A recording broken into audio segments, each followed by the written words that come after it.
સાહેબ, જે રીતે ઓડિયો વાયરલ થઈ રહ્યા છે એને શું કહેશો અને આપણા ઘરનું શું આવ્યું છે? જો અત્યારે 10 દિવસ પહેલા મારા ધ્યાન ઉપર આવેલું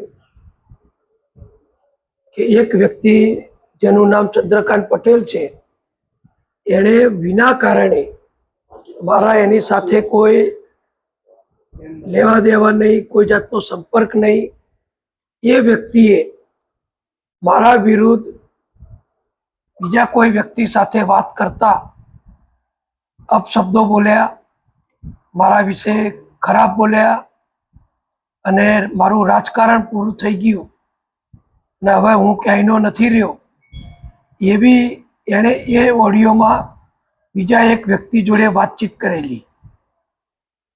સ્વાભાવિક છે કે આવી બધી બાબતો ખાનગી રહેતી નથી અને કોઈએ એ ઓડિયો મને મોકલી આપેલો અને એ ઓડિયો મળ્યો ત્યારે અમારા ઉમેદવારો પસંદ કરવા માટેની પાર્લામેન્ટરી બોર્ડ ચાલતું હતું.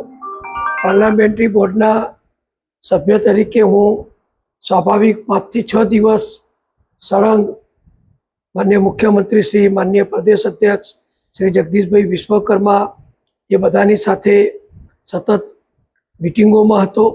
ઉમેદવારોની પસંદગીની પ્રક્રિયા ચાલી રહી હતી, એટલે મારી પાસે સમય મર્યાદિત હોવાના કારણે મને જ્યારે આ ઓડિયો મળ્યો એટલે મેં ઓડિયો એ વખતે અમારા મહામંત્રી શ્રી અજયભાઈ બ્રહ્મભટ્ટને મોકલી આપ્યો.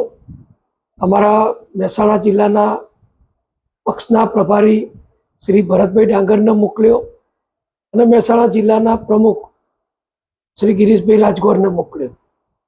અને સ્વાભાવિક છે કે એ લોકો આ ઓડિયો જુએ, સાંભળે તો એમને શિસ્ત વિષયક કાર્યવાહી કરવાની થતી હતી અને એ જ વખતે આ પ્રક્રિયા પણ ચાલતી હતી. પરંતુ કમનસીબે એ વખતે મહેસાણાના ઉમેદવારોની પસંદગીની પ્રક્રિયા પૂર્ણ થઈ ચૂકી હતી અને આ ચંદ્રકાંતને મહેસાણા નગરપાલિકા એટલે હવે મહાનગરપાલિકાના ઉમેદવાર તરીકે ટિકિટ પણ મળી હતી. અને મેં અગાઉ પણ કહ્યું છે અને હજુ પણ કહું છું કે જ્યાં ભાજપનું કમળ નિશાન છે, વડાપ્રધાન નરેન્દ્રભાઈ મોદીજીનું નેતૃત્વ છે, એવા પક્ષના કોઈ પણ ઉમેદવારને આખા ગુજરાતની જનતા વર્ષોથી મત આપે છે અને વિજય અપાવે છે. એટલે આ ચંદ્રકાંત પણ કોર્પોરેટર બની ચૂક્યો છે. એ ઓડિયો આવ્યા પછી મેં પક્ષમાં જે રજૂઆત કરી હતી એના આધારે એની સામે કાર્યવાહી કરવાની પક્ષે કામગીરી શરૂ કરી છે. એ દરમિયાન ગઈકાલે બીજો એક ઓડિયો મને મહેસાણાના જ કોઈ નાગરિકે મોકલી આપ્યો અને એ ઓડિયોમાં 5 વર્ષ પહેલાંની જે નગરપાલિકાની ચૂંટણી હતી એ વખતે આ ચંદ્રકાંત એ બીજા વ્યક્તિને એમ કહી રહ્યા છે કે આપણે આપણા સમાજનું જોવાનું, આપણા ત્યાં ચૌધરી ઉમેદવાર ઊભો રાખ્યો છે, 18,000 મત પટેલોના છે, 1,500 મત જ ચૌધરીના છે, આપણને કોઈ ગણતું નથી, એટલે આપણે ભાજપને પાઠ ભણાવવાનો છે અને ભાજપના ઉમેદવારને હરાવી દેવાનો છે.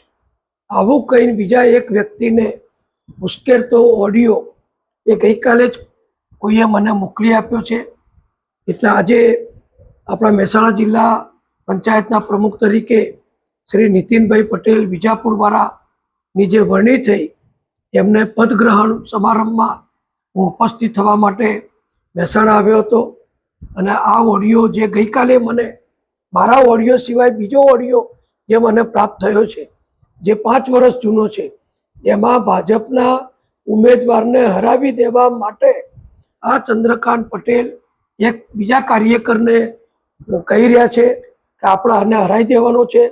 અહીં ચૌધરી ઉમેદવાર આવ્યો છે, ચૌધરી 1,500 જ છે, પટેલો 18,000 છે, એટલે આપણે એને હરાવી દેવાનો છે.